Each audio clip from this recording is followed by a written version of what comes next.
নরসিংদীর রায়পুরা উপজেলার চরাঞ্চল নীলক্ষা এলাকায় আধিপত্য বিস্তারকে কেন্দ্র করে দুই পক্ষের সংঘর্ষে গুলিবিদ্ধ হয়ে মামুন মিয়া নামে প্রবাস ফেরত এক যুবক নিহত হয়েছেন। এতে গুলিবিদ্ধ সহ উভয় পক্ষের অন্তত 10 জন আহত হয়েছেন। পরে অভিযুক্তদের ঘরবাড়িতে আগুন দেয় বিক্ষুব্ধরা।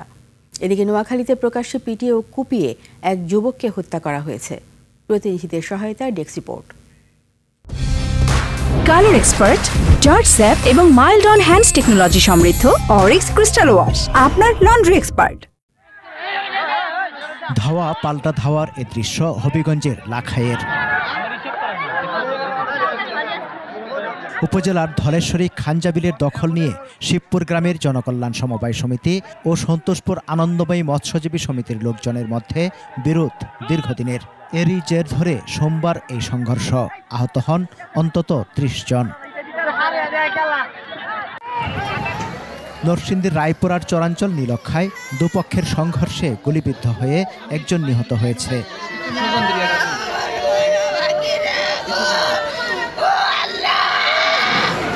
আহত হয়েছে অন্তত 10 জন। স্থানীয়রা জানায়, দীর্ঘদিন ধরে আধিপত্য নিয়ে প্রয়াত শহীদ মেম্বার গ্রুপ ও ফেলুমিয়া গ্রুপের মধ্যে দ্বন্দ্ব চলছিল। সকালে স্থানীয় বাজারে ফেলুমিয়ার মেয়ের জামাতা কুয়েত ফেরত মামুন মিয়ার সাথে বাকবিতণ্ডার জেরে উভয় পক্ষে সংঘর্ষ বাধে। সংঘর্ষে গুলিবিদ্ধ হয়ে আহতদের সদর হাসপাতালে নেওয়া হলে চিকিৎসক মামুনকে মৃত ঘোষণা করেন। কুয়েত থেকে আইছে 15 দিন হইছে, ওই গেছে ছোট ভাইরা আনতে, ওরে গুলি করে দিছে। খবর পেয়ে প্রতিপক্ষের বাড়িঘরে হামলা ও আগুন ধরিয়ে দেয় মামুনের স্বজনরা। অত্যন্ত গুরুত্ব সহকারে আমরা দেখতেছি যে এই কালপিটগুলো কারা, আমরা দ্রুত তাদেরকে আইনের আওতায় নেওয়ার চেষ্টা করব।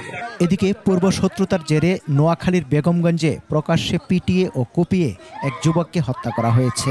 সকালে হাজিপুর ইউনিয়নের মান্দার বাড়ির দরজায় আগে থেকে উৎপেতে থাকা কিশোর গ্যাং সদস্যরা ফখরুল ইসলাম মঞ্জুকে সিএনজি থেকে নামিয়ে হত্যা করে।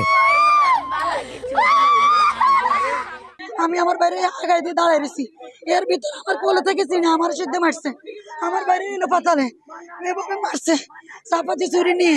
এখানে মারধর করে, এখানে মারার পরে বিটে বিটে আনি এখানে হালাইছে। নিহত মঞ্জুর বিরুদ্ধে অস্ত্র ও বিস্ফোরক সহ একাধিক মামলা রয়েছে বলে জানিয়েছে পুলিশ।